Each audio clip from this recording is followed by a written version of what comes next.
सद्गुरु तत्वदर्शी संत रामपाल जी महाराज के मंगल प्रवचन। अब मेख मार दी उसकी, परमात्मा ने बढ़ाकर उसकी खत्म कर दिया कि नहीं मरेगा। और ये है समर्थ की शक्ति। लेकिन हम सत्संग के अभाव से फिर विचलित हो जाते हैं। उसने अपना फिर जीवन नाश कर लिया मूर्ख ने। वो फिर हमारे गांव में ब्याह गया था, 27 साल का हो रहा था, और हमने उसका खूब याद है ये बातें। तो पुण्यात्माओं, आपका सौभाग्य, आपने ये वचन भी सुनने को मिल रहे न। काल तो आपके कान के छींट भी ना लागने देश ज्ञान की। कोई कितना फंसा रखा है, कोई कितना उलझा रखा है, कोई वैष्णो देवी पर जहाँ बेचारे इतने पहाड़ों पर चढ़ जाते हैं, कोई सालासर जा रहा है, कोई बालाजी जा रहा है, कोई मंदिर मस्जिद गुरुद्वारों में ही अपना भक्ति का आधार बनाकर जा रहा है। ये सब काल के द्वारा भ्रमित कर दिए। अब ये ज्ञान शुरू किया परमात्मा ने, और जो यहाँ आएगा उसका कल्याण अवश्य होगा और उसके ये सुख अवश्य मिलेंगे उनको।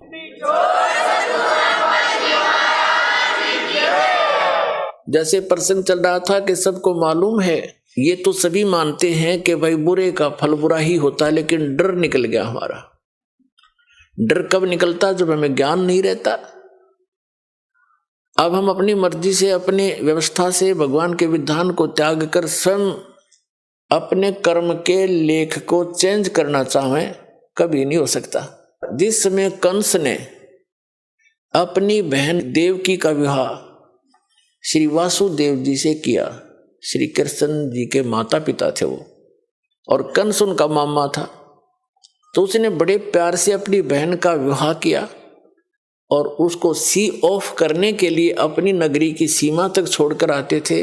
स्वयं रथ को चला रहा था और दोनों उसके बहनोई और बहन रथ के पीछे बैठे थे। रास्ते में आकाशवाणी होगी कि तेरे मारने वाला कंस तेरी बहन की कोख से पैदा होगा, उसका 8वां पुत्र तेरी मृत्यु का कारण बनेगा। अब देख अकल की कमी है। एक तरफ तो कंस ने वह आकाशवाणी साची मान ली कि 8वां पुत्र होगा तेरी बहन का, वो तेरी मौत उसके हाथों है। ये तो अटल मान ली उसने, सच्ची होगी। फिर जो सच्ची मानी तो उसने फिर उसको बदलने के तरीके अपनी सोच से अपनाए, अज्ञानियों की सलाह से। वहीं से रथ को वापस मोड़ लाया और उनको दोनों को मारने लगा। अब अपनी मौत तो इतनी प्यारी, और बहन और दामाद उस बनोई की मौत उसने कुछ भी ना समझी, अकल के हीन ने। तब उन दोनों ने प्रार्थना की कि भाई, उसकी बहन कहने लगी भाई मुझे मारे ना, क्यों बहन भाई का लगाव न्यारा ही होता है। भले ही वो इस बात को सोच रहा था, फिर भी बहन की इस पुकार को पर उसने जोर देना पड़ा। कुछ रजा मालिक की थी कि तू ऐसा कर, हमें मारा मत, हमने यहां नजरबंद कर ले दोनों को, जितनी भी संतान होगी हम तुझे दे देंगे, तो जो चाह वो कर लिए भाई। तो उसने सब सोच ली, ठीक है मेरी 7वीं संतान, 8वीं तक तो मार दूंगा, 8वीं के बाद होगा इनके भाग की। उसने यहां तक सोच ली, तो उनको रख लिया। चल, बहन को मारने का भी पाप बच गया। फिर लगा नवजात शिशुओं को मारने। दुष्ट ने 9 मार लिए, 8-7 मार लिए, और 8वें को मारने लगा। वो आकाश में उड़कर चली गई, जबकि लड़का कहा था वह लड़की थी। बुद्धि फिर भी ना काम करी। तो कहने का भाव यह है कि उसने अपने स्तर से अपनी किस्मत को चेंज करने के लिए, आयु बढ़ाने के लिए सारे यत्न कर लिए, और वो की वो हुई जो आकाशवाणी ने कहा था। तो क्या अकल थी उसमें? एक तरफ तो आकाशवाणी को फाइनल मान रहा है कि ऐसा होगा ही होगा, जब होगा तो ठीक है, हाथ खड़े कर देना। अगर मैं दुष्ट हूं, मुझे शायद मैंने भी कभी उस बच्चे को मारा होगा, आज अपना बदला ले लेगा, 8वीं संतान कौन सी आज हो जाएगी, तो इस करके जी लेना चाहिए था। और वो मर्या भी और पाप और इकट्ठे कर लिए। जब उसको ये पता चला ना कि आकाशवाणी फेर होगी, काल के तो ये काम है, पाप का घड़ा भरुआ है वो। जब श्री कृष्ण जी का जन्म हुआ जेल में, और उसे लेकर उसका पिता दूसरे स्थान पर अपने मित्र के यहाँ छोड़ आया, वहां से नवजात उत्पन्न लड़की को वापस लाकर वहां रख दिया।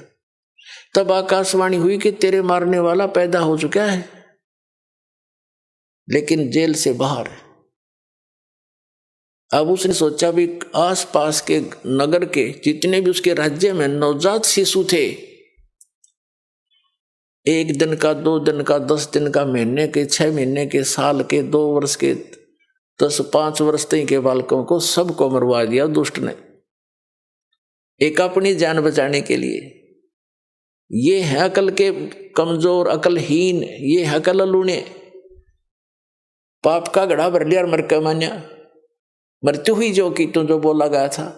तो जब तक हम इसका समाधान, जैसे कोई धनी बनने के लिए, जब तक इसका अपने किस्मत को बदलने का समाधान हम अपने तरीके से अपनाएंगे, वो हानि ही हानि होगी, लाभ नहीं हो सकता।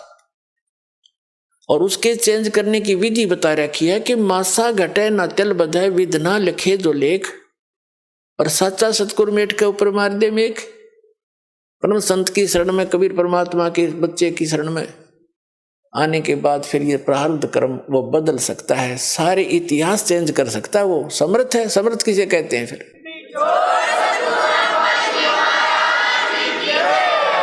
अपने आत्मा परमेश्वर हमें याद दिलाते हैं कि तुम यहाँ के वासी नहीं हो, और वो परमात्मा स्वयं ही चलकर आते हैं, हमें यथार्थ ज्ञान बताते हैं। जैसे आप जी सत्संग में आते हैं, महीने, 2 महीने, 10-15 दिन, महीने, 4 महीने में तकरीबन सभी आ लेते हैं। तो अन्य व्यक्ति तो ये सोचते हैं कि ये कितना हानि करते हैं, किराया लगता है, काम छोड़कर जाते हैं। पुण्यात्माओं, आप जी को ये ज्ञान होना चाहिए कि आप जहां से चलते हो और यहां तक जो भी आपका किराया भी लगता है, वो भी परमात्मा के पुण्य में है, आपका धर्म में लग रहा है वो पैसा, वहां से लेकर यहां तक। और जो दान धर्म करते हैं, आपको वो तो डायरेक्ट दिखाई देता है कि मैंने दान डाला है, मेरा पुण्य हो गया, लेकिन वहां से यहां तक आने और जाने का जो आपका किराया है, वो भी आपके धर्म में लिखा जाता है। अब बगैर ज्ञान के हम ऐसे उलझे रहते हैं, अपने आप धनी बनने के लिए 100 तरीके अपनाते रहते हैं। परमात्मा कबीर जी कहते हैं, कल्पे कारण कौन है कर सेवा निकाम, मन इच्छा फल देऊंगा जो पड़े मेरे ते काम। कि मेरे सतर का, जो भगवान के सतर का तेरा कोई ऐसे कार्य आवेगा, कोई आपत्ति आवेगी, तो फिर कहता है तू चिंता ना करना, तेरा मन इच्छा फल दूंगा तुझे। यदि तू परंतु रहना पड़ेगा तूने मेरी मर्यादा में। भगत की कैसी मर्यादा है? भगत और जगत का आपस में मतभेद सदा से रहा है। इसका कारण क्या है? इसका कारण यह है कि भगत की परंपरा, मर्यादा जगत से भिन्न बन जाती है, और जिन परंपराओं को लेकर वो पहले समाज में चल रहा था, इतने वजन को उठाकर इस भक्ति मार्ग पर प्राणी चल नहीं सकता। जैसे कोई यात्री है, यात्रा कर रहा है, वो पहले ही सोच लेता है आवश्यक वस्तुएं ही लेकर साथ चलूं, अधिक गठड़ी उठाते सफर नहीं कर पाऊंगा, उसको अंडरस्टूड होता है, तो ज्यादा नहीं बांधता, एक थैला छोटा सा काख में टांगा, आवश्यक वस्तु डाली और सफर पर चल पड़ता है। जो भक्त बन गया वो परमात्मा के मिलने वाले मार्ग पर चल पड़ा, और जो भक्त नहीं बना वो वही बैठा अपने घर पे, वो उस वस्तु को प्राप्त नहीं कर सकता। तो उसकी मर्यादाएं कुछ अन्य हैं, उनसे हटकर हम अपने सीमित करके इस सफर पर चल सकते हैं।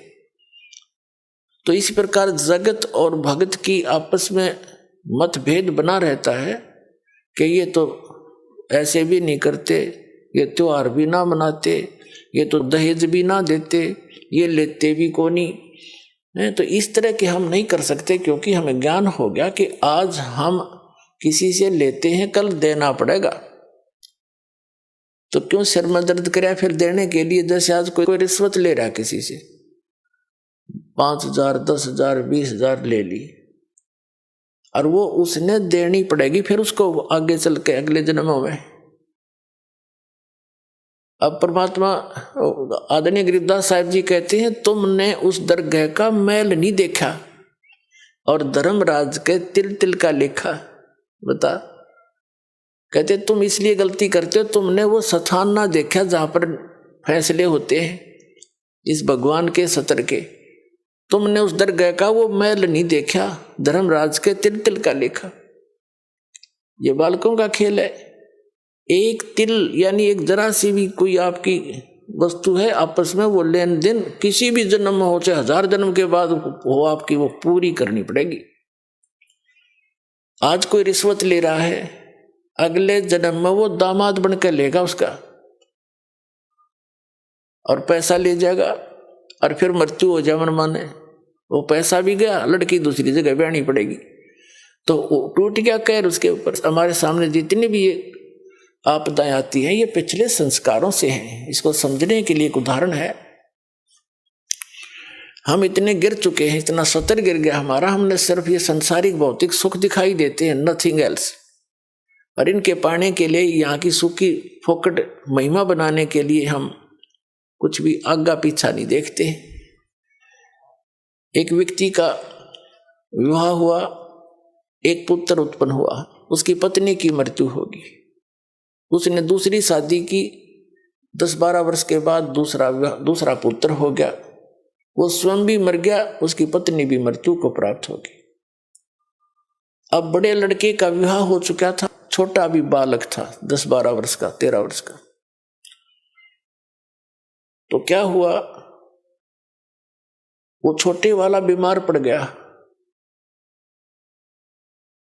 बीमार हो गया तो उन्होंने कुछ थोड़ा बहुत ट्रीटमेंट करवाया, फिर किसी ने बताया कि इसको वहां ले जाओ, हफ्ता 10 दिन वहां रखना पड़ेगा, कितने पैसे लगेंगे, 500 रुपये का खर्चा होगा। उस समय 500 रुपये आज के 5 लाख से भी ज्यादा समझ लो। तो उन्होंने विचार किया कि 500 रुपये वहां लगा देंगे, और फिर इसने ये मृत्यु को तो निकट है, ये मर जा तो बढ़िया, सारी संपत्ति इसकी हमारे नाम आवेगी, काम आवेगी। यानी 10-15 एकड़ जमीन थी उसकी, उसके हिस्से की।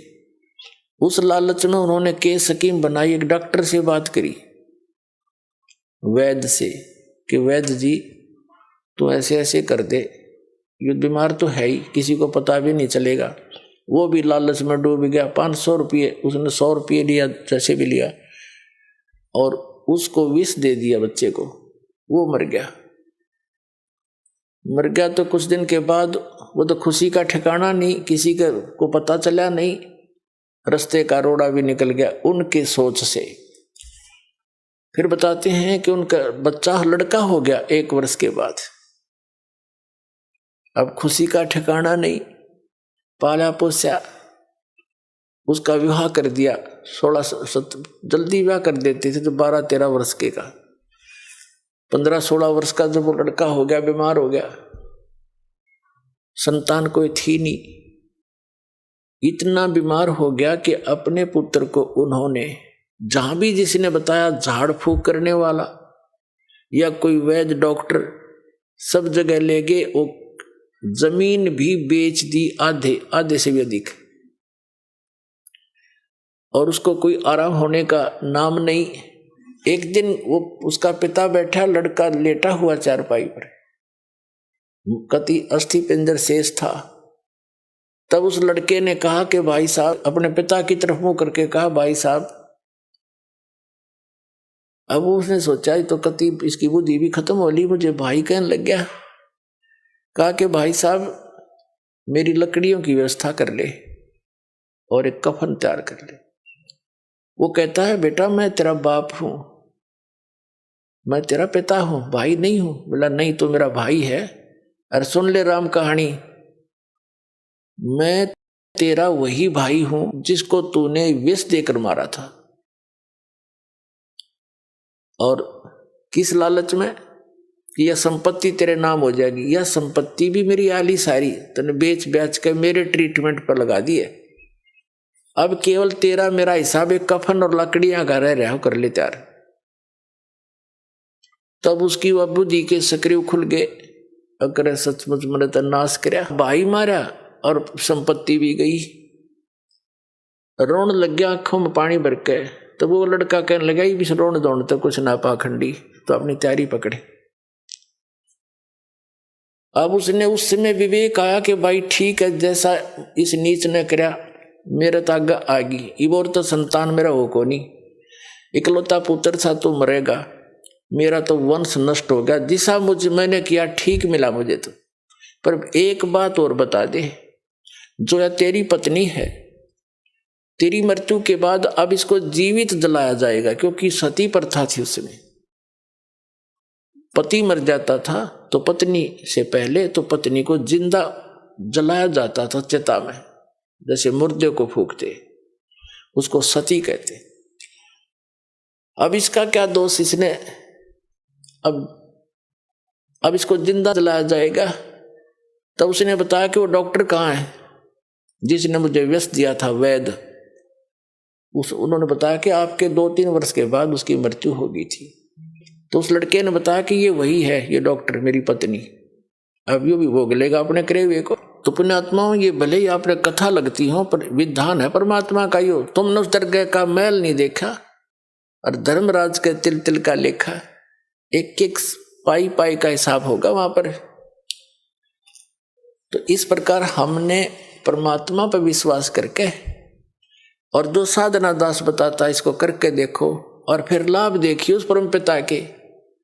आपकी किस्मत से न्यारे देने लगेगा आपने, आप सोच भी नहीं सकोगे भगवान, हम तो सुना करते भगवान ऐसा कर देता है, पर और आज हो रहे हैं हमारे साथ। आपके कई दिन में समझ में नहीं आओ यू हुआ कैसे, यू कार्य कदे सोच भी ना सकते, यू तो किसी तरह भी होने का नहीं था, और ऐसे कर देगा आसानी से, आप सोच भी नहीं सकते। और फिर आपका विश्वास और दृढ़ होगा, ऐसे भक्ति में लग जाओ। जैसे परमात्मा ने एक एग्जाम्पल दिया, खुद मालिक ने आके, कुल धनी ने, कबीर भगवान ने, कबीर परमेश्वर काशी में एक धानक बनकर रहा। अब परमात्मा का विधान है कि वो स्वयंभू है, उसकी लीला में लिखा है, वो उसके गुणों में लिखा है। और वो सतलोक से, सचखंड से, जहां भी वो रहता है, हम उसको किसी भी नाम से उस स्थान को पुकारते हैं। अमरलोक कहो, सतलोक कहो, उसको ध्रुवलोक कहो, तो वहां से रहता है वो परमात्मा। नर आकार है, राजा के समान वहां बैठा है, सिर पे मुकुट है, सिर पे छत्र है, सफेद वस्त्र है, सफेद कलर है, सफेद ही उसका प्रकाश निकल रहा है उनके शरीर से। करोड़ सूर्य मिला दे, करोड़ चंद्रमा एक रोमकूप की इतनी शोभा है। और वहां सफेद पृथ्वी है, वो सफेद, जैसे यहाँ की पृथ्वी का कितना बालू रेत जैसा रंग है, लाल लाल गेरुआ सा, कहीं पर काली मिट्टी है, तो वहां का सभी मिट्टी बहुत चमकीली है, सफेद है, उपजाऊ गणी है। उस सतलोक ऐसा स्थान है, एक पृथ्वी है। और ये नकली जितने भी सतलोक के गुणगांव हैं, सचखंड बतावे हैं, ये राधा स्वामी पंथ, जय गुरुदेव पंथ, बिहानी जनोद वाला पंथ, ठाकुर वाला पंथ, किसी ने देख ले, कबीर पंथियों को देख लो, इस दास के अतिरिक्त कोरी उआ बाई बकरे, और जय गुरुदेव पंथ, और ये सच्चा सौदा सरसा वालों का, और जगमाल वाली वाला पंथ, ये सभी वहां कहते हैं, वहां तो प्रकाश ही प्रकाश है, चेतन प्रकाश है। और मुक्त जीव वहां जाकर उसमें मिल जाती, लीन हो जाती है, बस जाकर बूंद समुद्र में। एक आधा चतुर कबीर पंथी कहता है आत्मा तो डॉट रूप में रहती, बिंदु बिंदु। खाक देखा उन्होंने परमात्मा को, मूर्ख बना रखा। तो ये सभी अभी तक भ्रमित थे, इनका अनुभव निल था, इनका भक्ति विधि सही नहीं थी, इनका ज्ञान भी गलत था, इनके मंत्र भी गलत थे। 5 नाम काल के जाप करें, बात करें सतलोक जान की, टिकट कटा रहे लोकल बस की, और बात कर अमेरिका जाने की या अमेरिका से भारत आने की। तो ये कैसे बन सकती ये बातें? तो ये इनके नाम में गलत है वहां जाने वाले, तो कैसे पार होंगे? ये अंडरस्टूड है, क्योंकि हम इतने विश्वासी हैं कि जो गुरु बता रहे हैं फाइनल है बस, और सोचना ही नहीं। ना सोचो, वो शिवदयाल भूत बन गया, बुक्की में बोला अपनी शिष्या में, सारे तुम बोलोगे, और समझदार है उन्हें सोचना पड़ेगा और कल्याण कराना चाहिए। दास की प्रार्थना है, पाछे बनी सो बनी पीछे, अब शेष तो बच जाओ। कितने दिन से शोर मचा रहा हूं, जेल में मैं चला गया तुम्हारे लिए, या सच्ची कहने के चक्कर में, और कहूंगा आखिरी सांस तक, चाहे शरीर रहो या ना रहो, कोई बात है या के बिरान माटी और मुझसे नहीं देखी जाती, क्योंकि दास को वो ज्ञान भगवान ने दे दिया, मुझे कोई दूसरा नजर नहीं आता। पूरी पृथ्वी अपनी सी दिखे है, सब अपने बहन भाई दिखे, क्योंकि हम सतलोक से आए हुए। यहाँ काल ने हमें मूर्ख बनाकर आपस में लड़ा बिड़ा रखा है, हमारे साथ आपस में ये मनमुटाव रखता है। घर घर में कड़ा करवा रखी इसने, सास बहू की बनती ना, नंद बहू का लट्ठम लट्ठा, बाप बेटे का झगड़ा, पड़ोसी गेल झगड़ा, छोटे से बंटवारे पर, किसी किसी काम पर सारा दिन टेंशन ग्रत रखना, इनको दुखी सताना, दुखी करना उस काल का कर्तव्य है, उसका परम धर्म बन गया है कि ये भगवान के बच्चे हैं, इतना सताए दूं और वो भी दुख पाता रहेगा हमें दुखी देखकर। लेकिन परमात्मा के सामने विकल्प यही है कि वो अपना ज्ञान देकर, अपने में आपकी आस्था दृढ़ कर कर सच्ची भक्ति करा के ही आपको यहां से ले जा सकता है। और ये ज्ञान ये तभी संभव है जब आप स्वयं शिक्षित होगे।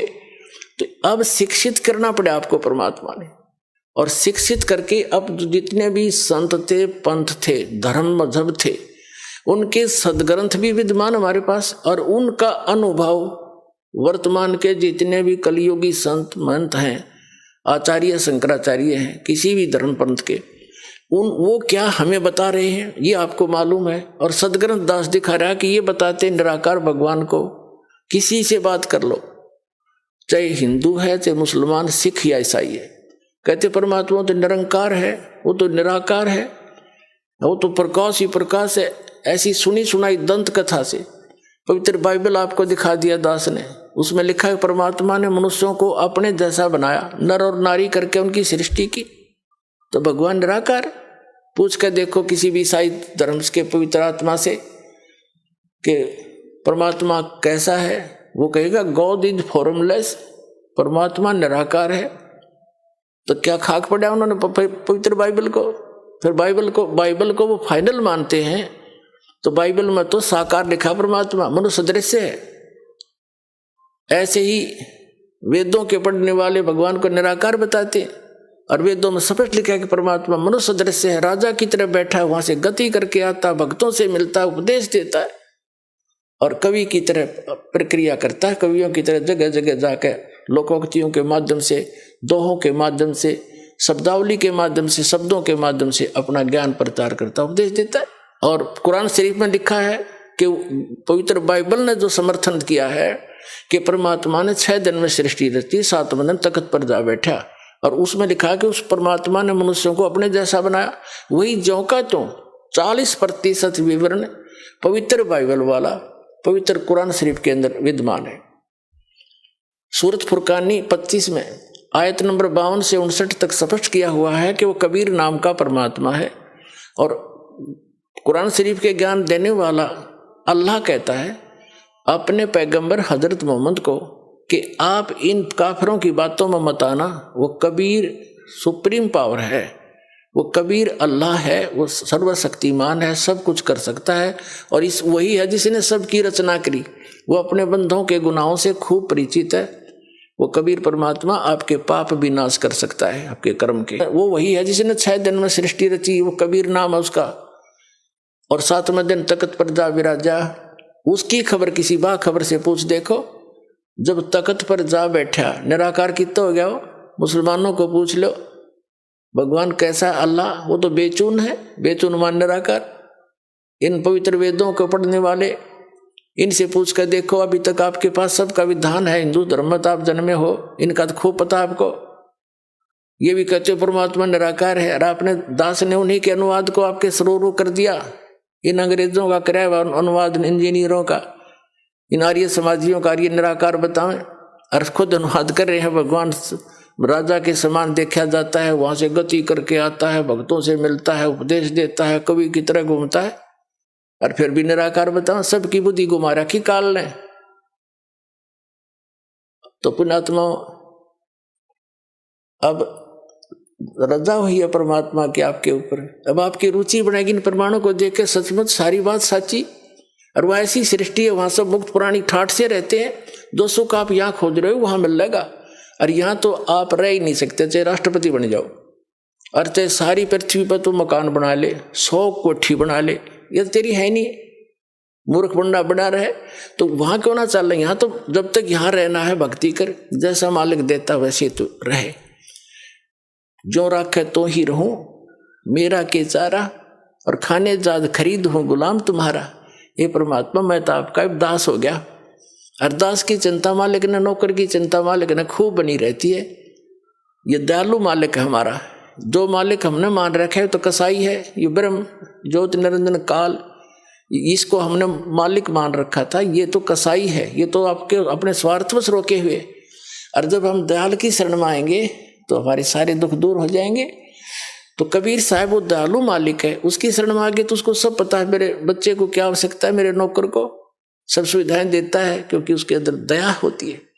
तो हम उसकी शरण में जब आ गए तो हमारी सब समस्याओं का उसको खूब ज्ञान है। हम जो मांगेंगे और आवश्यक होगा वो दाता अवश्य देगा आपको। और हम मांगेंगे बकवाद, क्योंकि भक्ति के मार्ग में चल रहा व्यक्ति को एक पत्थर ठा के सिर पर फिर धरन लगे, उनके कहेंगे मूर्ख। समझदार तो ये कहेंगे क्यों सिर मारे, पत्थर में चल आगे न चलेंगे। तो कहने का भाव ये है कि जो आप अनावश्यक वस्तु मांगोगे, जो आपके ऊपर पत्थर के रूप में होगा और भक्ति में बाधा करेगा इस सफर में, तो दाता वो दे को ना तापते, क्योंकि आपको आवश्यकता नहीं है उसकी, और हम उसकी आवश्यकता मान रहे क्योंकि हम बालक है।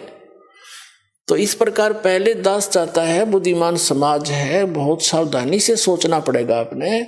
जो किस लिए हम माया इकट्ठी करते हैं, कोठी और कार बनाने के लिए, और बेटा और बेटी के ब्याह में बकवाद करने के लिए, व्यर्थ का खर्चा करने के लिए, और ये वे मतलब के त्योहार चोर बनाकर बम पटाखे बजाकर फंड करने के लिए। तो ये भक्ता के काम नहीं है। ना जाने काल की कर डारे, किस विध ढल जा पासावे, और जिनाते सरते मौत खुड़क दी उनानु केड़ा हसावे।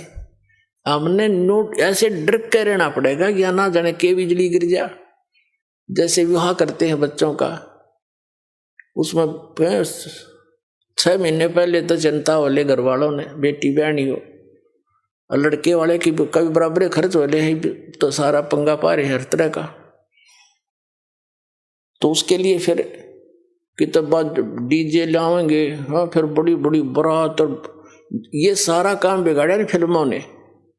फिल्मों में देखा आपने, कोई सिंपल वे तो ब्याह होता, बकवाद करें सारी, बड़े बड़े राजे महाराजा की तरह आगे पाछे बैंड बाजते चलो और तुरु तुरु तुरु करते चले हैं, लंबे चौड़े लैंप ला के फंड कर रहे। ये ब्याह करो बकवाद, तुम जुलूस तो पहले काट दे बालका का। तो हमने इस विवाह को बहुत सिंपल वैसे करना है, कोई विशेष व्यवस्था नहीं करनी। वैसे तो बुद्धिमान व्यक्ति कोशिश तो अभी कर रहे हैं कि भाई हम तो चुन्नी पे ले आए लड़की को, चुन्नी पे लावे, पर ठीक है, वो भी तो ब्याह है, वो कौन सा ब्याह को नहीं हुआ। और ये 36 बकवाद करके गाना और बजाना, घुटी लानी, फंड करना, डीजे नाचना, ये बकवाद तो नहीं करने। ना दहेज देना, हम दहेज देकर अपनी बेटी को कितने दिन सुखी कर सकते हैं, कुछ सोच कर देखो। कर सकते हो सुखी? बेमतलब का वो बकवाद और भागी निकम्मा बालक है, फिर नो लालच करें जहाँ उसने सतावा लड़की न कोर लिया, वो पीवा घुट्टी रो करते लाओ, बेचारी रो पीट के घर वाले दें, चल बस जाएगा बेटी का। बेटी का बसेगा भगवान ते, और उससे हमने दूर कर रखी। तो वो तो फिर कर्म में बसेंगे जिसे उसके हैं। हम सबसे पहले वो धन देंगे अपनी बेटी को जो कभी खर्च नहीं होगा और हर समय उसका साथ रहेगा, सारी आपदाओं को टालेगा और 2 रोटी समय पर देगा। ऐसे हम अपने बेटे को इस मार्ग पर लगाएंगे। वो अपने पर निर्भर होगा, भगवान पर विश्वासी होगा और ज्ञान होगा कि आज मैं दहेज लूंगा, कल इसका गधा बन कर दूंगा, क्या फायदा लेने का। तुमने उस दरगाह का मैल नहीं देखा और धर्मराज के तिल तिल का लेखा। जब हम जब इस ज्ञान से परिचित हो जाएंगे तभी तो हम वहां सतलोक जा सकेंगे, तब से हमारी इच्छा हटेगी यहाँ से। अब जैसे आपको बार बार हम बताते हैं, जैसे श्री मद् भगवत गीता अध्याय नंबर 7 के और श्लोक नंबर 4 में कहा है कि अर्जुन उस ज्ञान को तू तत्वदर्शी संतों के पास जाकर समझ, उनको दंडवत प्रणाम करने से, कपट छोड़कर नम्रतापूर्वक प्रश्न करने से वो तत्वदर्शी संत तुझे उस तत्व ज्ञान का उपदेश करेंगे। वो तत्व ज्ञान है कौन सा? चौथे अध्याय के गीता जी के 32वें श्लोक में कहा है कि अभी तक जो ज्ञान तूने पहले सुना है 31 तक, चौथे अध्याय के 31 मंत्र तक, 25 से लेकर 31 तक, उसमें कोई कैसी क्रिया करता है, कोई कैसी भी कर रहा है, कोई देवता पूज रहा है, कोई स्वाध्याय करता है, जैसे कोई गीता का पाठ कर लेता है, कोई ये सुखमणि साहिब का जाप कर लेता है, कोई वेदों के 5-4 श्लोक याद कर लिए उनको रोज रिपीट कर लेता है, कोई 5 बार की नमाज कर लेता है, और कोई मुंह पर पट्टी बांध कर तीक्ष्ण अहिंसावादी व्रतों को करता है, नंगे पैर घूमता है, और कोई देवताओं की पूजा करता है, कोई योगासन करता है, कोई खड़ा होकर तप करता है, कोई बैठ के करता है। ये सभी अपनी अपनी साधनाओं को मोक्षदायक मानते हैं, जानते हैं, ये सोच रहे हैं हम जो कर रहे हैं सही है। लेकिन चौथे अध्याय के 32वें श्लोक में कहा है कि इस प्रकार की यज्ञों का, धार्मिक अनुष्ठानों की साधना का ज्ञान ब्रह्मण मुखे यानी सच्चिदानंद घन ब्रह्म की वाणी में जो परमात्मा सतलोक से चलकर आता है, स्वयं ही उपदेश देता है, वो यथार्थ ज्ञान है, वो तत्व ज्ञान है। उसके अंदर विस्तार से कही गई है। यहाँ अनुवाद का गीता अनुवादकर्ताओं ने गलत कर रखा अनुवाद। ब्रह्मणे का अर्थ इन्होंने वेद कर दिया। ब्रह्मणे मुखे है, उसमें मूल पाठ में एक शब्द है ब्रह्मणे मुखे, उसका अर्थ कर दिया इन्होंने वेद की वाणी में। पता वेद वाला ज्ञान तो बोल ले रहा था भगवान, यो गीता ज्ञान दाता श्री कृष्ण में प्रवेश करके, वो तो अब इसी ब्रह्मणे का अर्थ 17वें अध्याय के 23वें श्लोक में गीता जी में किया है। ब्रह्मणे माने सच्चिदानंद घन ब्रह्म, यानी वो परम अक्षर ब्रह्म। 8वें अध्याय के फिर आगे बताएंगे, वो अन्य परमात्मा है, वो समर्थ परमात्मा है, वो ब्रह्मणे मुखे, यानी यहाँ ब्रह्मणे का अर्थ समझो सच्चिदानंद घन ब्रह्म की वाणी में। मुख माने अपने मुख कमल से उच्चारित वाणी में जो ज्ञान है, उसमें ये धार्मिक अनुष्ठानों का की जानकारी विस्तार के साथ कही गई, वो तत्व ज्ञान है। चौथे अध्याय के 32वें श्लोक का ये निष्कर्ष है कि इस वास्तविक धार्मिक अनुष्ठानों की, यज्ञों की वास्तविक जानकारी सच्चिदानंद घन ब्रह्म ने अपने मुख कमल से बोला है उस वाणी में, यानी कबीर वाणी में विस्तार के साथ कहे गए हैं।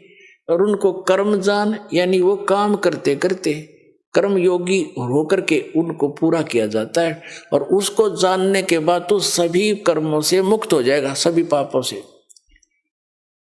और वो ज्ञान, वो तत्व ज्ञान है। चौथे अध्याय के 34वें श्लोक में कहा कि उस तत्व ज्ञान को तू तत्वदर्शी संतों के पास जाकर समझ।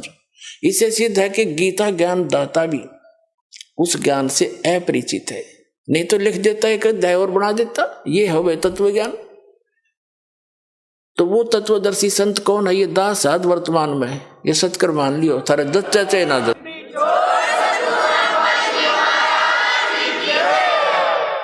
और उनको दंडवत प्रणाम करने से पूरी गीता जी में केवल उस संत को ही दंडवत प्रणाम का प्रावधान बताया है, नहीं तो 18वें अध्याय के 65वें श्लोक में अपने विषय में कहता है गीता ज्ञानदाता के माम नमस्कारु, मुझे नमस्कार कर, मुझ में मन वाला हो, मेरा भक्त बन, तू निश्चय ही मुझे ही प्राप्त होगा। अपने विषय में भी नमस्कार तक का प्रावधान बताया इसने।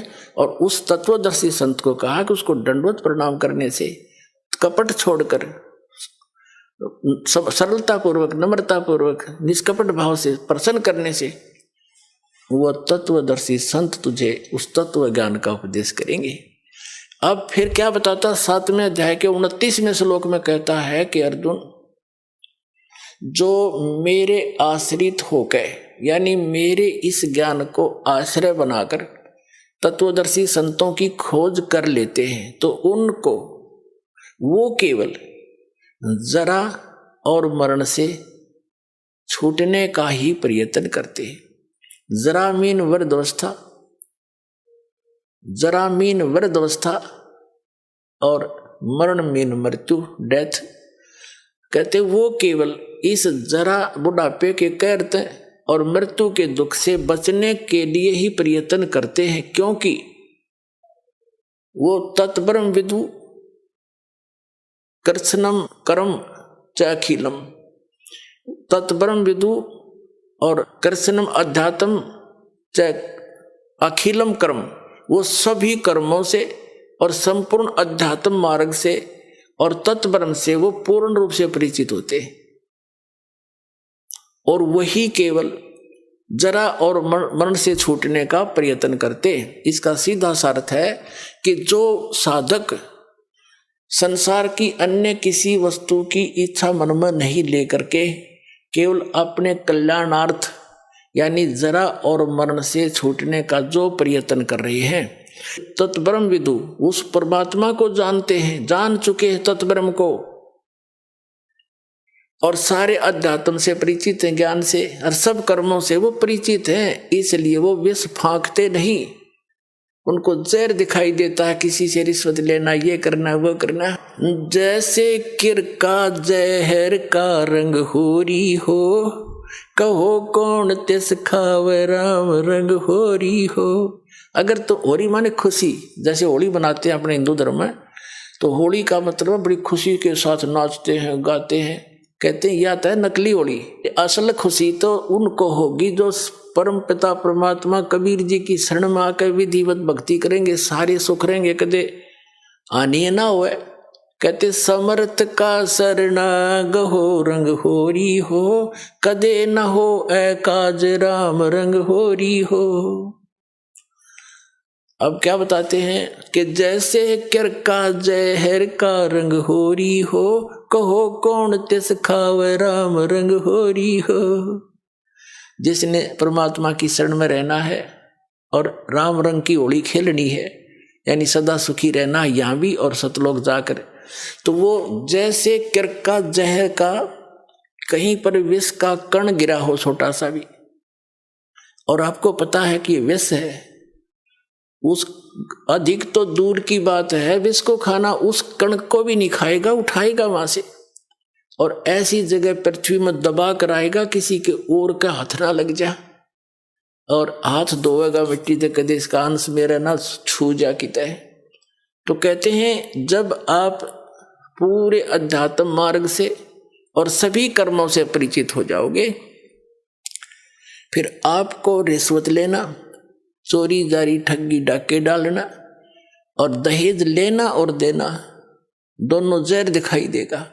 फिर कहते हैं जैसे किर का जहर का, अभी आपको उदाहरण दिया, उसने कैसा जुल्म किया, अपना भाई मार दिया, किस लालच में, अगर यह सारी जमीन मेरा रह जाएगी, वह जमीन रही नहीं, संतान कुल नाश हो गया और पाप धरे रह गए न्यो के न्यो। तो ये सच कर मान लिए, कोई वैसे सिंपल एग्जाम्पल मात्र नहीं है, ये गॉड गिवन ज्ञान है, उसके कबीर परमात्मा का बताया हुआ, आंखों देखा उन महापुरुषों का बताया। ये कोई डूम बाट के गीत ना समझना। बहुत युगों से आप दुख पा रहे हो और इसी काल के झंझट में उलझ पुलझ कर यही मर जाते हो। तो क्या बताते हैं, जैसे किर का जहर का, एक भी किसी का पाई भी लेना, बिल्कुल आपको विष दिखाई देगा। फिर कौन खाओगा उस विष को, कि तुमने उस दरगाह का मैल नहीं देखा और धर्मराज के तिल तिल का देखा। हर पाई पाई का हिसाब होगा वहां पर। तो इसमें तो बहुत बड़ा बखेड़ा बन जाएगा आपके लिए। तो बुद्धिमान व्यक्ति फिर उसका निकट नहीं जा सकता। अबोध बालक जहर चाहे सारा खा जा, लेकिन ज्ञान होने के बाद व्यक्ति विष के निकट नहीं जाता। तो जब तक आप अबोध थे, खाते रहे विष, मरते रहे, गधे कुत्ते बनते रहे, ये विष है, ऐसे संकट भोगने पड़ते अपने को। और जब बुद्धिमान हो गए वो तो इसका निकट भी ना आते। जैसे भक्ति के मार्ग में बहुत ही सीमित सामान लेकर चलना चाहिए। ये परमात्मा स्वयं आकर के भक्ति दृढ़ करते हैं कबीर परमेश्वर जी। एक समय ये कहीं प्रकट हो गए थे, वहां रह रहे थे एक संत रूप में। उनके शिष्य हुए एक रंका, एक बंका, एक उनकी लड़की थी, उसका नाम था वंका। और उसी समय उन्हीं के पैरल हुए श्री नामदेव जी, जो छिपा जाति में उनका जन्म था, बड़े महापुरुष हुए। तो पुण्यात्माओं, जैसे हम अन्य संतों के चमत्कार देखकर, उनसे हुई कुछ आध्यात्मिक लीलाओं को देखकर हम उनको परम संत मानकर वहीं तक सीमित हो गए, फिर उनकी समाधि पूजन लग गए यादगारों को। अब वो संत बचपन से ऐसे लीला होती थी उनसे, और उनके इतिहास में लिखा कि छोटे ही बचपन में से ही उनके ऐसे ऐसे भगवान की तरफ से बहुत से उनके बेनिफिट मिले। तो वो पिछले जन्म के पुण्यकर्मी प्राणी थे, पार हुए नहीं, वो फिर दोबारा आगे जन्म लेकर। तो उनकी बचपन से ही वो भक्ति की जो चमत्कार थी, वो चिंगारियां फट रही थी। कुछ दिन में डिस्चार्ज हो जाती, खत्म हो जाती वो, कुछ दिनों के बाद फिर वो चले जाते ऐसे ही अपना कर्म बिगाड़ कर। उन्हीं में से ये एक नामदेव जी थे। बचपन से ही उनकी पिछले संस्कारों से, पुण्यों से बहुत से ऐसे लाभ हुए। एक बार विठल भगवान की पूजा करते हैं महाराष्ट्र के अंदर। तो विठल भगवान की एक मूर्ति बना रखी होती है, विष्णु है विठल, वैसे विष्णु को विठल मानते हैं, विठल विष्णु जी के अवतार थे। उनकी मूर्ति बनाकर पूजा करते हैं, उनको भोग लगाते हैं और पीछे आप भोजन करते हैं। तो एक बार नामदेव जी के छोटे से थे, उनके पिता ने कहा, बेटा हमने कहीं बाहर जाना है, कई दिन माना पड़ेगा, तुम भगवान को भोग लगाना ठाकुर जी को, और पीछे दूध पीना।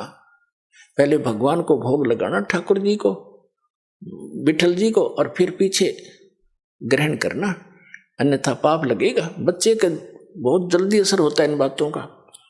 माता पिता चले गए, पहले से पैदल जाते थे, पैदल आते थे, 3 दिन जाने में, 1 दिन वहां रुक के 3 दिन आने में लग गए, जैसे भी 1 हफ्ते में आए।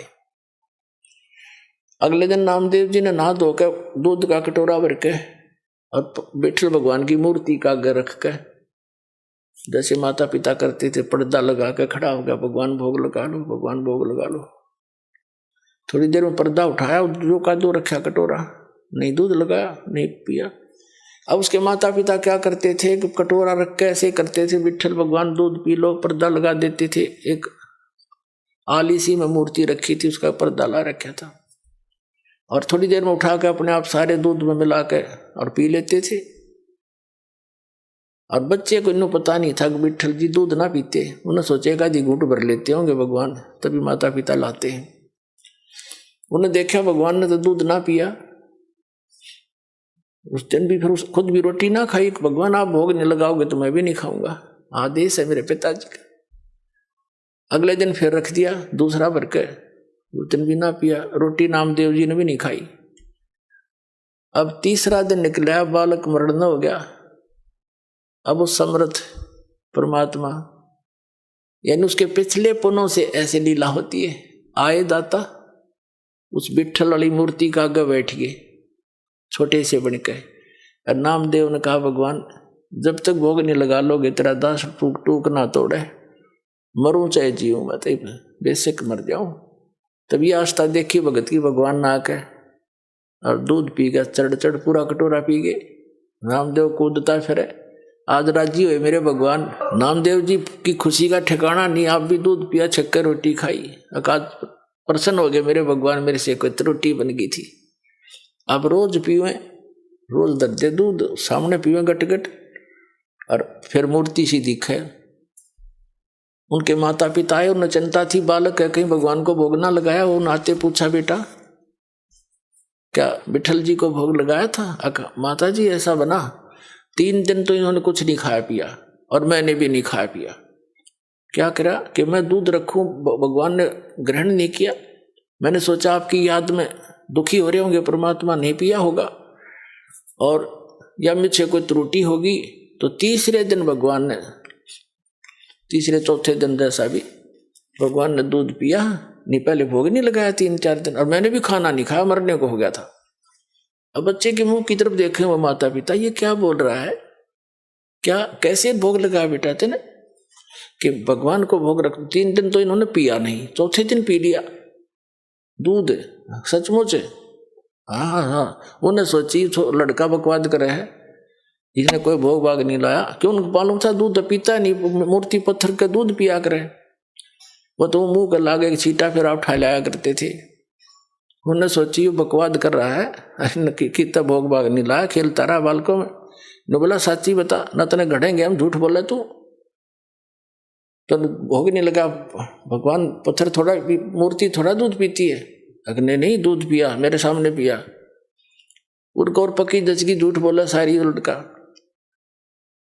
ने बोले भाई तू झूठा गणा हो गया नामदेव, और हम तेरे से बात नहीं करते, तेने तो भोग लगा नहीं हमारे भगवान को। वो कहने लगे हमारे सामने लगा के दिखा कैसे दूध पिया।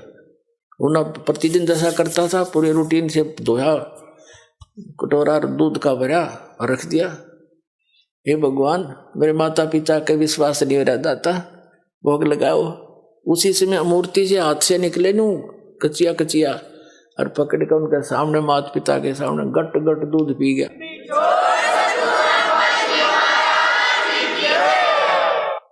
तब उसके माता पिता ने सारे गांव में बता दी, नगर में, कि विठल जी ने दूध पिया मेरे बेटे से, दूध पिया मेरे बेटे से। ये और गांव का जच्चा ना वो लागे कहने बकवाद करता है, पाखंड करता है, तो है झूठा कपटी, क्यों पाखंड फैला रहा है।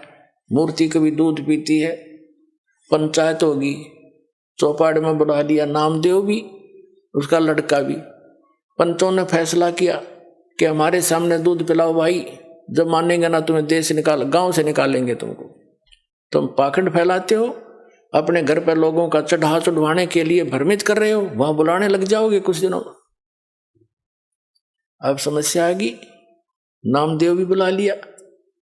बैठ के नामदेव का पिता बैठ गया साथ में, नामदेव बैठा और कहा भाई क्यों बच्चा भोग लगा, भगवान ने, विठल जी ने दूध पिया था? कहाँ जी पिया। अब ये रखी है मूर्ति अलग से सुथरी स्थान पर बनाकर सटेज सी रख रखी थी कि यहाँ पे ला के दिखा दे, ये दूध रखा। वो अपना जैसे भी नहा धो के आया था, हाथ धोकर रखा कि हे विठल महाराज, दूध भोग लगाओ मेरे दाता, मेरे माता पिता संकट के अंदर हैं, दया करो मेरे मालिक। उसी समय पंचों के सामने हाथ निकले मूर्ति से और गट गट दूध पी लिया। सारे देखे खड़े खड़े।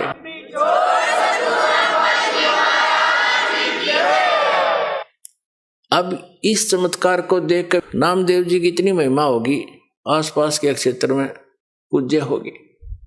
और ये अब वो क्या करते थे, कुछ थोड़े से बड़े हुए, किसी से नाम लिया, ओम नाम का जाप करते थे। फिर परमात्मा मिलते हैं आकर ऐसी पुण्यात्माओं को, जैसे उनका विधान है, वो नेक आत्माओं को मिलते हैं, अच्छी आत्माओं को मिलते हैं, दृढ़ भक्तों को। तो कबीर साहब उनसे मिले, ज्ञान दिया कि ऐसे ऐसे भाई ओम नाम का जाप तुम कर रहे हो गुरु से लेकर के, ये तो ऐसे ऐसे सारी सतिथि बता दी, और इससे आगे एक और मंत्र है जो दास देगा आपको, और उससे मोक्ष होगा। ये तो असंग जन्म हो गए, जन्मते मरते। और ये छोटे मोटे जो लीला हुई है ना, ये तेरे पिछले पुण्यों से हुई है। आगे चार्जर ठीक नहीं है, पीछे बैटरी चार्ज थी, तब तक यह काम कर रही है। सारा समझाया उनको, जैसे भी उस भाषा में। तो विठल नामदेव जी ने नाम ले लिया, किससे? उस संत से जो स्वयं मालिक आकर रहे, गुप्त रूप से रहा करते थे। अब नाम भी ले लेते हम, लेकिन वो पुरानी जो साधनाएं हैं, जो क्रियाएं मन में समारी हैं, वो भी साथ करते रहते। एक दिन नामदेव जी, क्योंकि छिपा जाति में थे और ब्राह्मण लोग अन्य जाति वालों को भगवान की आरती में निकट नहीं जाने देते थे, दूर खड़ा रखते थे। वो आरती जहां करते थे विठल जी की, ब्राह्मण वर्ग ही रहते थे वहां, उसको सक्षेत्र था। एक दिन नामदेव जी जा रहे थे, आरती मंदिर में हो रही थी, इतने आत्म विभोर हो गए पंडित जी तो ऐसे वो घंटियां बजा रहे थे, और नामदेव जी ने जूते निकाल लिए दोनों अपने, और जूतों को लगे बजाने, और बजाते बजाते उन पंडितां के बीच में पहुंच गया, जैसे मंदिर की दर्शन करने के लिए मूर्ति के निकट पंडितां के बीच में घुस गया। उन्हें देखा कि कौन आ गया, छोटी जाति का, हाथ में जूते ले रहा, पकड़ के बाजू से और मंदिर के पीछे पटक दिया जाकर, किसने आरती में बाधा कर दी। कहते हैं भगवान कबीर साहब ने उस मंदिर का मुंह फेर दिया नामदेव की तरफ,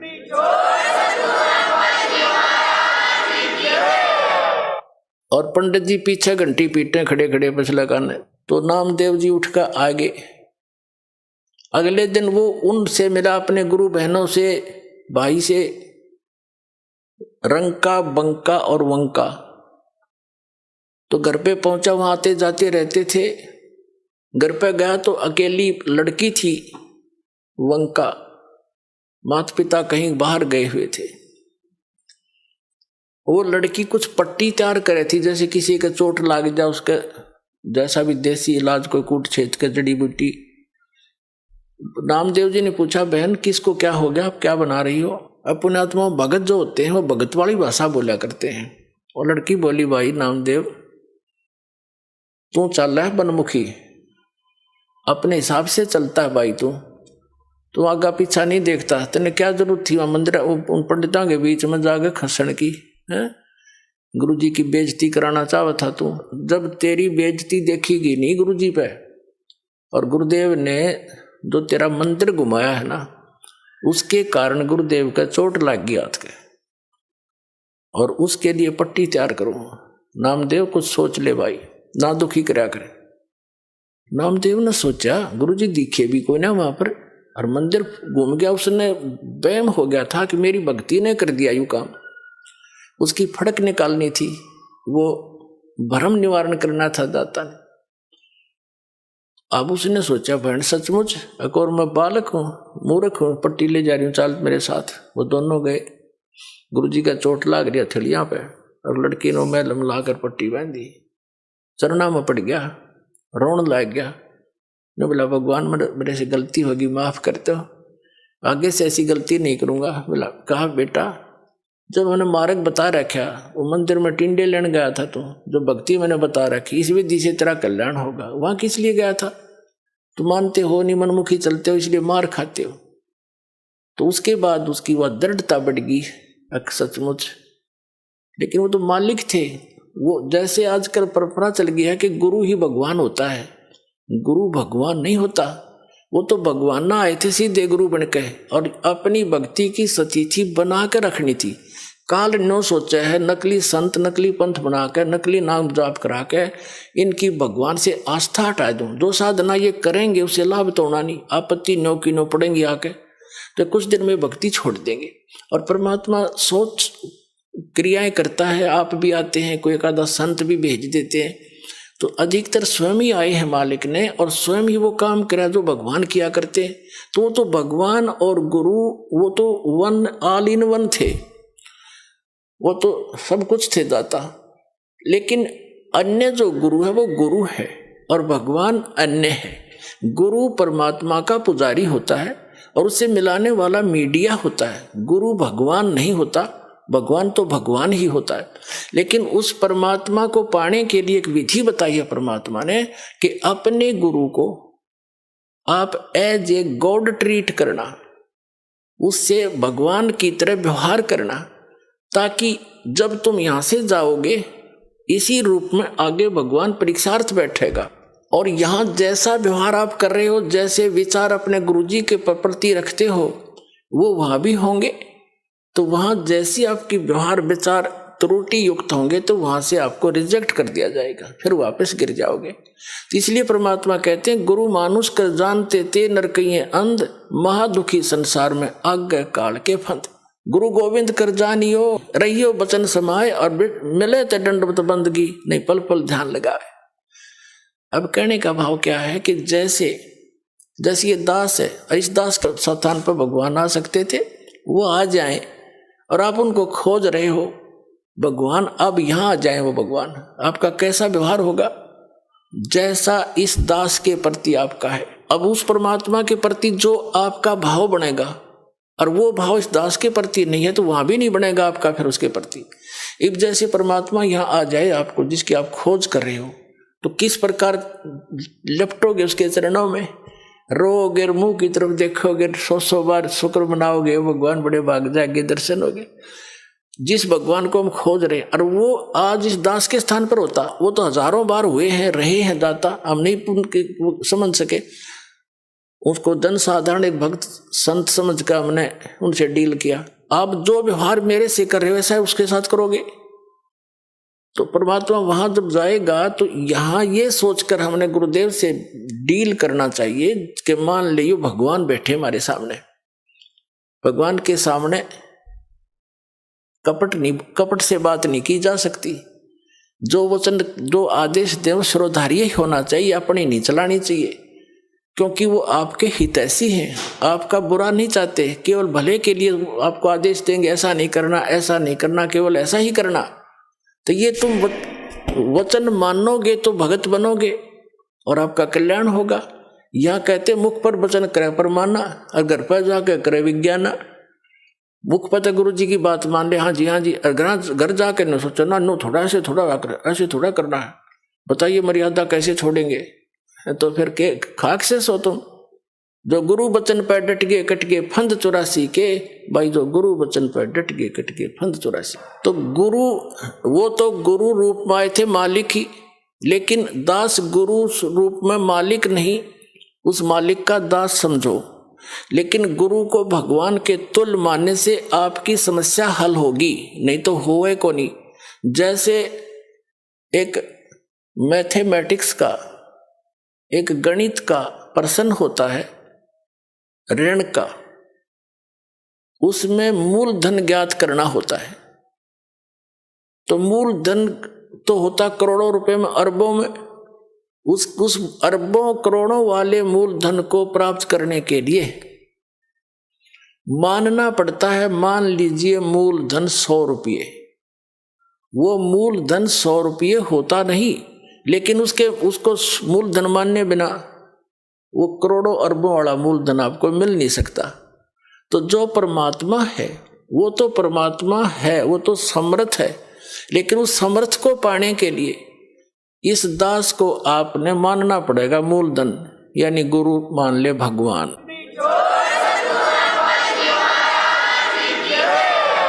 तभी आपकी यह समस्या हल होएगी, नहीं तो कति नहीं हो, 0 नंबर आओगे आपके। तो इस प्रकार समझदार को संकेत बहुत होता है। अब प्रसंग चल रहा है कि फिर जब भक्ति मार्ग पर चल पड़ते हैं, घना सामान धर के सिर पर नहीं चला जाता है, ये परंपराएं हटानी पड़ेंगी, और जैसे भगवान रखे न्यो रहना पड़ेगा। जैसे कर का जहर का रंग हो रही हो, कहो कौन तीस खावे राम रंग हो रही हो। अब रंग का बंका झोपड़ी में रहते थे, वृद्ध हो गए थे, और क्या करते थे, जंगल से लकड़ी तोड़कर लाते थे, उसको बेचकर अपना खाने जोगा रखकर बाकी गुरुदेव के चरणों में भंडारे में लगा देते थे। तो पुण्यात्माओं, आपका सौभाग्य है, आपको ये अनमोल वचन, अनमोल ज्ञान सुनने जोगा बनाया। पहले तो भगवान ने आपको विद्वान बनाया, शिक्षित किया, और दास को इसका जानकार बनाया। आज आपके रूबरू ऐसा बना दूंगा जैसे पहली का कहता हुआ, अगर वेद गीता और पुराणों को आप याद रखोगे। बोलो सतगुरुदेव।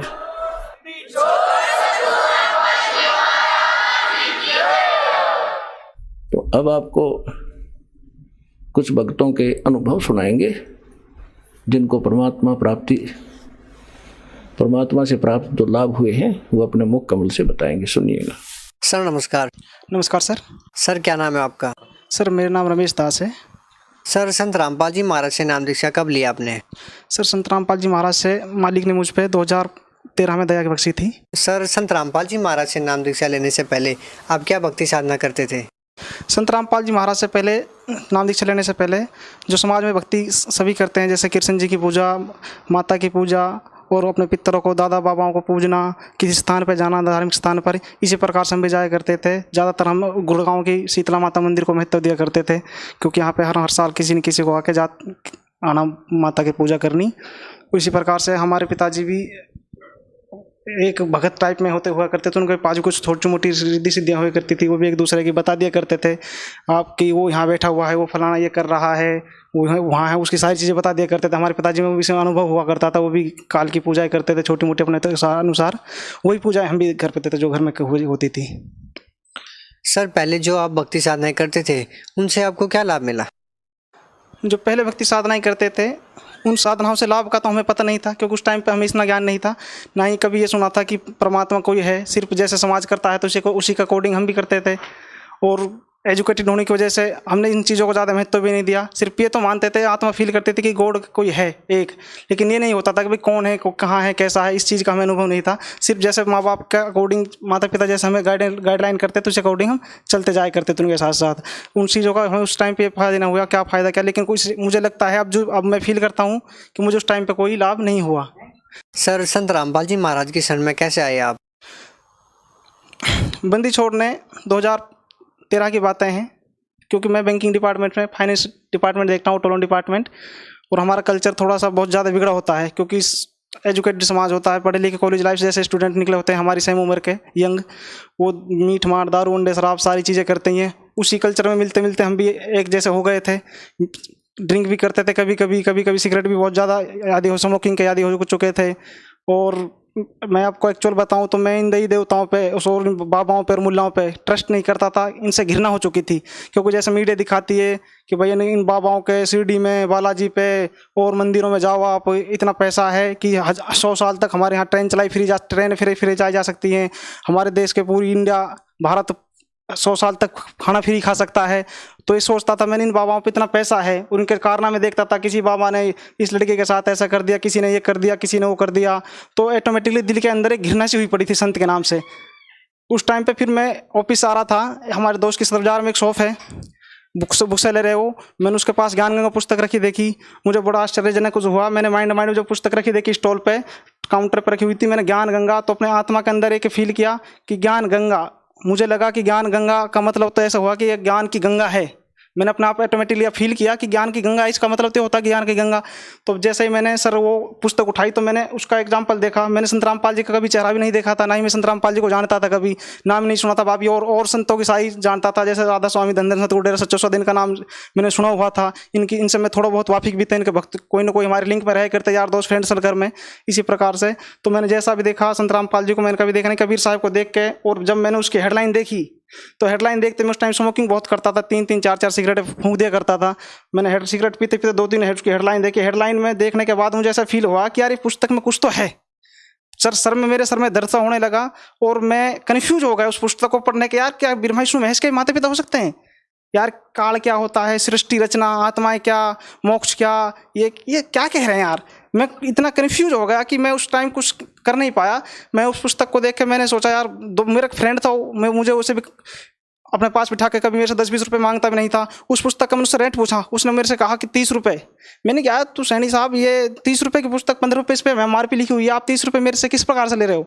जबकि दोस्त मेरा, उसने कहा नहीं भाई साहब इसकी 30 रुपये की पुस्तक है। लेकिन उस टाइम मुझे नहीं पता था कि काल जाल सिस्टम क्या होता है। मैंने तो सोचा, मेरे पैसे उस टाइम हम ऊपर के पैसे भी इनकम किया करते थे। मैंने कहा चल 30 रुपये आप रखो, मैं उस पुस्तक को पढ़ता हूँ। उस पुस्तक को जब भी मेरी संडे को ऑफ होता था तो मैं उस पुस्तक को कभी नहा धो के पढ़ने की कोशिश करता था। 3-4 पेज जैसे मैं उस पुस्तक को उठाता, ज्ञान गंगा को, मुझे पता चलता कि या तो नींद आ रही है या मेरा कोई बहुत इंपॉर्टेंट काम निकले आ चुका है। मैं जब भी कोशिश करता उस पुस्तक को, मेरे पास 1 ईयर से उस पुस्तक को रखे हो गए, लेकिन मैं उस पुस्तक का कभी 2 पेज, 5 पेज, 10 पेज आगे पढ़ ही नहीं पाया। सृष्टि रचना, मालिक ने रजा बख्शी पर संत रामपाल जी महाराज ने एक बार कि मैंने वो पुस्तक, हमारे जीजा जी BSF में है दिल्ली में, मैंने वो पुस्तक उनको दी। मुझे कुछ पुस्तक पढ़ी 10-20 पेज, तो मुझे उसमें कुछ समझ में आया। उसने वो पुस्तक पढ़ी, उसने उस पुस्तक के बारे में मुझे गहराई से बताया कि इस पुस्तक में रमेश जी ये लिखा हुआ है। फिर हमारे एक भांजे ने पलवल से नाम लिया हुआ था, सुनील जी ने, उसने हमारी जीजा जी को मेमोरी कार्ड दी। उस मेमोरी कार्ड से पता चला कि जो पुस्तक आप ज्ञान गंगा दी थी वही इस मेमोरी कार्ड में है, उसी संत का है। मैंने कहा क्या एक्चुअल में उसी संत का? मैंने वो मेमोरी अपने फ़ोन में कॉपी की और मैंने और मेरी वाइफ भी ग्रेजुएटेड है, उसने जेबीटी की हुई है। मैंने और मेरी वाइफ ने ईयरफोन कान में लगा के, नहीं हम गुड़गांव में रहते हैं, तो वहाँ लेटे लेटे 4 घंटे रात के 1-2 बजे तक सृष्टि रचना कंप्लीट सुनी। जैसे ही सृष्टि रचना सुनी मैंने संत रामपाल जी देखे तो एक्चुअली मुझे अनुभव हुआ कि यार वास्तव में ही संत, ऐसे संत कि आज तक कभी हमने सिर्फ गीता, वेद, कुरान, पवित्र बाइबल इनका सिर्फ नाम सुना था, कभी लाइफ में देखी नहीं थी, सिर्फ नाम ही सुना था। हम तो ये और सुना करते कि वेद किस पे हैं यार, वेद किसने देखे हैं, वेद कहाँ, गीता यार किसी की समझ में नहीं आती है चीज़ें तो। लेकिन जब संत रामपाल जी को देखा, उनको उदाहरण करते हैं, एक प्रमाण को बताने के लिए संत रामपाल जी कम से कम भी हजारों प्रमाण दे रहे थे एक चीज़ को समझाने के लिए, चारों धर्मों से, सारी चीज़ों से। तो मुझे वास्तव में फील हुआ कि वास्तव में अगर कोई संत है इस धरती पर तो संत रामपाल जी महाराज हैं, इसके अलावा इस धरती पर कोई संत नहीं है। तो इस प्रकार मैंने फिर ज्ञान को ग्रहण किया और एज इतना तड़फ लगी मालिक के लिए, वहाँ जाके फील हुआ कि हमें बड़ौदा बस स्टैंड पे उतरे थे भगत जी सत साहब, वहाँ जाके ऐसा फील हुआ कि जैसे विदेश से टूरिस्ट आते हैं और जो वो क्लाइंट की जो रिस्पेक्ट करते हैं टूरिस्ट आने के टाइम पे, उस टाइम पे हमारी इस प्रकार से रिस्पेक्ट की जा रही थी। आइए सर बैठिए गाड़ी में, भगत जी बैठिए। वहाँ जाने के बाद जाते ही हमें हमारे शूज उतरवा के ले एक्स्ट्रा रखे जाते हैं, सारी सुविधाएं गेट पे लाइन से, सारी चीज़ें भंडारे के लिए, चाय का, पानी का, बिस्कुट का, नाश्ते का। वहाँ किस चीज़ का ऐसा फील हो रहा था कि यार हम अभी तक हर जगह गए होते, हर जगह घूमे थे, टूर पे भी घूमे थे, ऑफिस की तरफ से और जगह भी गए होते, लेकिन ऐसा फील हमें उस एक रेस्टोरेंट में भी अनुभव नहीं हुआ जैसा हमें सिर्फ सतलोक आश्रम बरौड़ा में अनुभव हुआ। सर, संत रामपाल जी महाराज से नाम दीक्षा लेने के बाद आपको क्या लाभ मिला? संत रामपाल जी महाराज से नाम दीक्षा लेने के बाद मुझे लाभ हुआ। बंदी छोड़ सतगुरु रामपाल जी महाराज ने मेरे ऊपर बहुत दया बख्शी। चमत्कार बताने को तो इतने चमत्कार हैं कि अगर पूरी रात भी बीत जाएगी, 2 दिन भी लग जाएंगे, 4 दिन भी लग जाएंगे, लेकिन चमत्कार का मालिक के काम पूरे नहीं हो सकते। क्योंकि इस भक्ति में आने के बाद, इससे पहले हम भगवान को नहीं मानते थे, ना ही भगवान हमें देखा था कभी, लेकिन इस भक्ति में आने के बाद हमें पता चला कि वास्तव में भगवान है और जो 24 हॉर्स हर जीव के साथ रहता है। अगर कोई बंदा ये कहता है कि भगवान नहीं है तो वो संत रामपाल जी महाराज के एक बार ज्ञान समझ के नाम दीक्षा 1-2 साल नाम लेके एक बार भक्ति करके देख ले तो उसे पता चल जाएगा कि भगवान है वास्तव में नहीं है। बहुत से हमारे फ्रेंड सर्कल में कहते हैं कि यार भगवान किसने देखा? तो एजुकेटेड होने के बाद भी भगवान पे ट्रस्ट करता है। भगवान है कहाँ, किसने देखा भगवान? यार ये तो सब कुछ हुए, आप जो करोगे, मेहनत करोगे, सिर्फ आपको उसका मिलेगा। अच्छा पढ़ाई लिखाई करिए, अच्छे अपने बच्चों की परवरिश करिए और अच्छी कोठी गाड़ी बंगले का, सिर्फ यहाँ तक कि हमारी सोच थी और हमारे फ्रेंड सर्कल की भी। लेकिन इस भक्ति में आने के बाद तो मैं उस टाइम पे कुछ बीमार हो गया। मुझे बीमार हो गया तो डॉक्टर ने बताया, कुछ काफ़ी दिन तक बीमार चलने के बाद डॉक्टर ने बताया कि आपका ऑपरेशन होगा, आपकी छोटी आंत के अंदर रसोली है, 50-60 हज़ार रुपये मैंने बीमारी में इस प्रकार से लगा दे कि मुझे ही नहीं पता कि बीमारी है क्या। उसके बाद पता चला छोटी आंत में रसोली, डॉक्टर ने बताया। मैंने परमात्मा से प्रार्थना करी, परमात्मा ये बीमारी क्या है, इसका सोल्यूशन मालिक, अगर मालिक आप हो कहीं तो इसका सोल्यूशन करो। परमात्मा ने, कोई डॉक्टर 2 लाख मांगता, कोई 1.5 लाख, कोई 3 लाख। मैंने गुड़गांव आर्यन हॉस्टल में परमात्मा ने भेजा, बिल्कुल घर के पास जस्ट, और गुड़गांव आर्यन हॉस्टल सिर्फ 60 हज़ार रुपये में छोटी आंत का ऑपरेशन 3.5 घंटे में भगत जी मेरा ऑपरेशन हुआ। बहुत सुनती है, भी उम्मीद छोड़ देती है बचेगा नहीं बचेगा। खुद मेरे फैमिली वाले ये उम्मीद छोड़ चुके थे कि ये पता नहीं हमारा भाई बचेगा या नहीं बचेगा, लेकिन परमात्मा ने ऐसी दया बख्शी, जो 2-3 लाख रुपये में काम होना था सिर्फ 60 हज़ार रुपये में काम करा दिया। जब मैं वहाँ से जैसे घर से चल के गया था, परमात्मा ने जैसे घर के चला के भेजा था, उसी प्रकार से ऑपरेशन कराने के बाद मैं घर पे चल के ही आया और जैसे खाते पीते गया था ऐसे खाते पीता है। परमात्मा ने 2-3 लाख रुपए काम सिर्फ 60 हज़ार रुपये में करा दिया। एक तो छोटा ये चमत्कार हुआ, और भी मालिक के बहुत से चमत्कार हैं परमात्मा के। जैसे जिस प्रकार से पहले हमें दुख भी हुआ करते थे बहुत से, लेकिन परमात्मा के आने के बाद छोटे मोटे तो सारे संस्कारिक दुख जो भी हैं सारे खत्म हो चुके हैं मालिक के शरण आने के बाद। और एक सबसे बड़े लाभ मुझे ये हुआ कि मुझे आध्यात्मिक ज्ञान, मुझे उस परमात्मा का पता चला जिसका, परमात्मा का आज तक हमारे दादा परदादे खोजते रह गए। परमात्मा भगवान उसका नाम तो लेते थे, भूतों में ही रह गए। दादा सब भूत इन पितरों को मानते, दादा बाबाओं को मानते रह गए, भाई यही सब कुछ है, यही सब कुछ करेंगे, यही सब कुछ। लेकिन आज जो हमारे माता पिता को नहीं मिल पाया, आज हमें मिल पाया। इस मालिक ने मुझे, हम इसलिए आज मुझे फील होता है कि परमात्मा ने हमें इसीलिए एजुकेटेड किया था। मैं नशा इतना करता था, कॉलेज फ्रेंड सर्कल से इतना बिगड़ चुका था कि स्मोकिंग की 3 डब्बियाँ, मॉर्निंग में डब्बी खरीदता था स्मोकिंग की, India Kings, Benson light, Marlboro की, और दोपहर तक 1 डब्बी खत्म हो जाया करती। फिर लंच में ऑफिस में लंच करने निकलते थे, 1 डब्बी उस टाइम खत्म कर दे करते। शाम को ऑफिस से आने के बाद 1 डब्बी खरीदता था, रात के 1-2 बजे तक जागता था, मूवी देखता था, जैसे नॉर्मल देखते हैं सभी मूवी, नाटक, सीरियल वगैरह देख के नहीं, 1-2 या 2 बजे सोए करता था। इतना सा करता था। परमात्मा का नाम जिस दिन मन में लिया, ये फील होता था। बंदी छोड़ सतगुरु रामपाल जी महाराज से जब मैंने नाम लेने से पहले मैं डरता था कि परमात्मा, बंदी छोड़ सतगुरु रामपाल जी महाराज ये हमारे कैसे छूटेंगे, क्योंकि मैंने इससे पहले कोशिश कर चुका था कि नशा छूटेगा कैसे। मैं छोड़ नहीं पाता था, 10-20 दिन छोड़ पाता था, लेकिन एक न एक दिन ऐसा होता है कि मैं उस नशे को कर पाता, क्योंकि वो ऑटोमेटिकली आप प्रेशर होता था, उसमें से को मेरे पास रुका ही नहीं जाता था बिगर स्मोकिंग के। तो मैंने एक दिन क्या काम करा, परमात्मा से प्रार्थना करी, मालिक आपके शरण में मुझे बुलाते रहे नाम लेने के लिए, बट मेरे पास कुछ ऐसा तो करिए ताकि मेरे से सिगरेटों से दूर हो जाए, क्योंकि स्मोकिंग तो छोड़ना हर किसी जीव के बस की नहीं है, स्मोकिंग छोड़ना, और ना ही हो सकता है, क्योंकि अब इस ज्ञान में आने के बाद पता चला भगत जी हमें।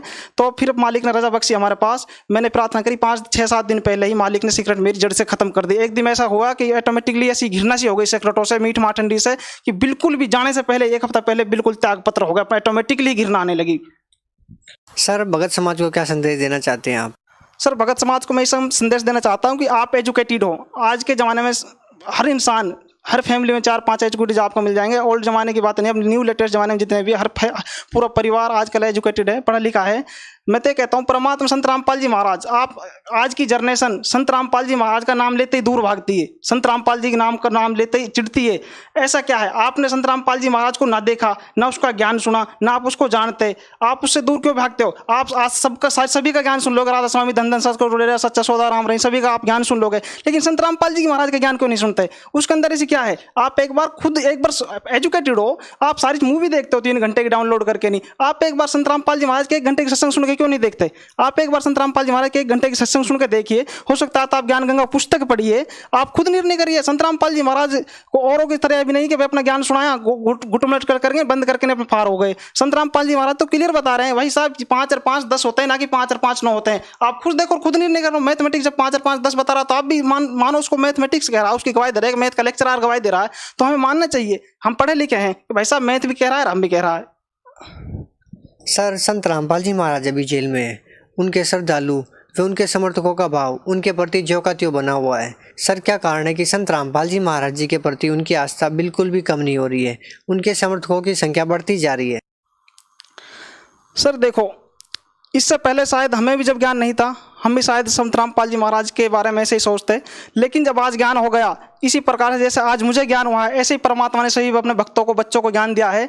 इस ज्ञान में आने के बाद जिसको कहते हैं नहीं परमात्मा मिल गया, जिसको भगवान मिल जाता है ना, अल्लाह ताला खुदा मिल जाता है जिसको, उसे इस समाज की किसी की जरूरत नहीं होती। चाहे समाज कुछ भी कहे, कितनी भी घृणा करे, लाठियां मारे, कुछ भी करे, जिसको अल्लाह ताला भगवान खुदा रब मिल जाता है, उसे किसी की जरूरत नहीं होती। उसे पता है कि भगवान 2 मिनट में जो चाहे कर सकता है। भगवान क्या नहीं कर सकता? भगवान उसने जब भगवान साक्षात्कार रूप देखो, परमात्मा उसका साक्षात्कार सामने आए हुए, उसके आके भंडारा करके जा चुके हैं, सारी चीज हो चुके हैं, मालिक उसके 24 घंटे साथ रहते हैं, तो वो परमात्मा को आप ये बताएं कैसे छोड़ सकते हैं? अगर मेरे साथ परमात्मा 20 हॉर्स मुझे दिखते भी है, मेरे से बातें भी करते हैं, तो मैं उस संत रामपाल जी महाराज जी को कैसे कह दूं कि संत रामपाल जी महाराज एक नॉर्मल इंसान है और वो जेल में है? संत रामपाल जी महाराज कोई नॉर्मल इंसान नहीं है भाई साहब। आपको अगर ट्रस्ट नहीं होता तो आप 6 महीने भक्ति करके देख लो, आपको खुद अनुभव फील करोगे वास्तव में संत रामपाल जी महाराज कौन है। हुई Sant Rampal ji Maharaj is a complete god. सर भगत समाज के सामने सबसे जटिल क्वेश्चन ये है कि वो कैसे निर्णय करे कि सच्चा संत कौन है, वो कैसे विश्वास करे कि जो भक्ति संत रामपाल जी महाराज दे रहे हैं वही सही है। हमारे पास इसका निर्णय करने के लिए हमारे जैसे गीता जी बताते हैं कि हमारे शास्त्र ही आधार होते हैं। अगर हमें मैथ की किसी चीज़ का, मैथ का हम एक सवाल उठा लेते हैं क्वेश्चन कि 3 और 3 6 नहीं होते, 3 और 3 अगर बाकी संत बताते हैं कि 3 और 3 5 होते हैं, तो हम उसके लिए अपने मैथमेटिक्स को उठाएंगे और एक मैथ के 2 या 3 4 लेक्चररों को, मैथ के प्रोफेसर जो भी होते हैं उनको पकड़ेंगे, उनके पास जाएंगे, सर ये बताइए मैथ का ये क्वेश्चन है, इसका सेम फॉर्मूला है, सेम सारी चीज़ें हैं, सर इसका निर्णय करके बताइए कि 3 और 3 कितने होते हैं। मैथ और उस लेक्चरर अगर उसकी गवाही देते हैं प्रोफेशनल, भाई साहब 3 और 3 6 होते हैं, तो एजुकेटेड समाज को मान लेना चाहिए कि एक्चुअल में 3 और 3 6 होते हैं।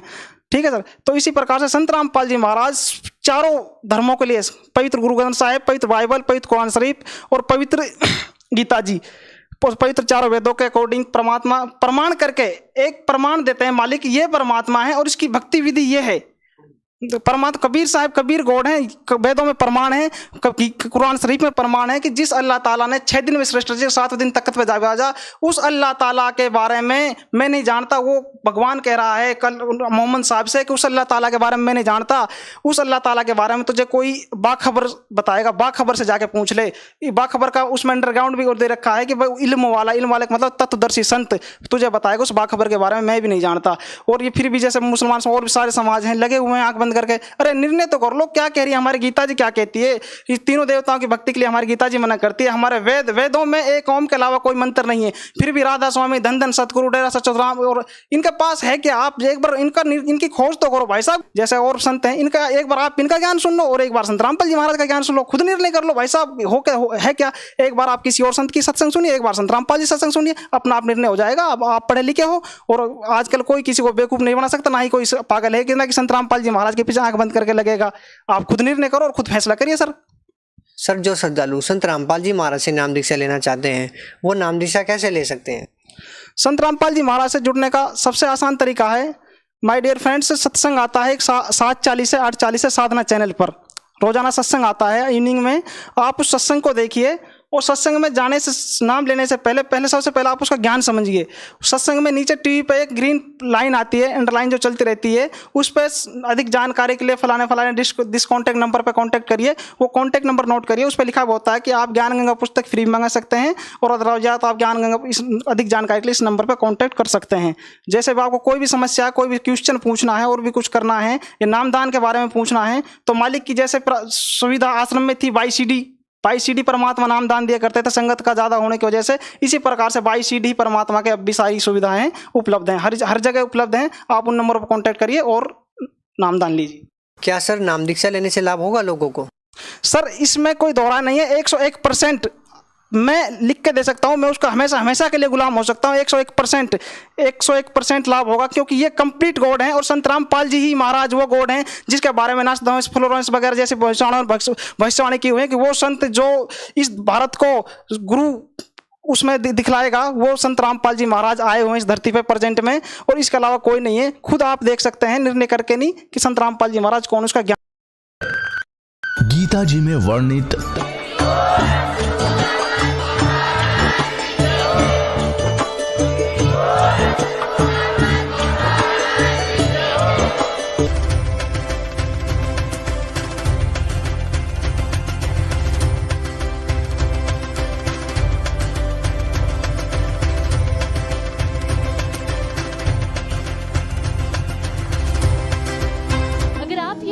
YouTube पर देख रहे हैं तो हमारे चैनल को सब्सक्राइब करें और बेल आइकन को दबाना ना भूलें। अगर आप Facebook पर ये वीडियो देख रहे हैं तो हमारे पेज को लाइक करें।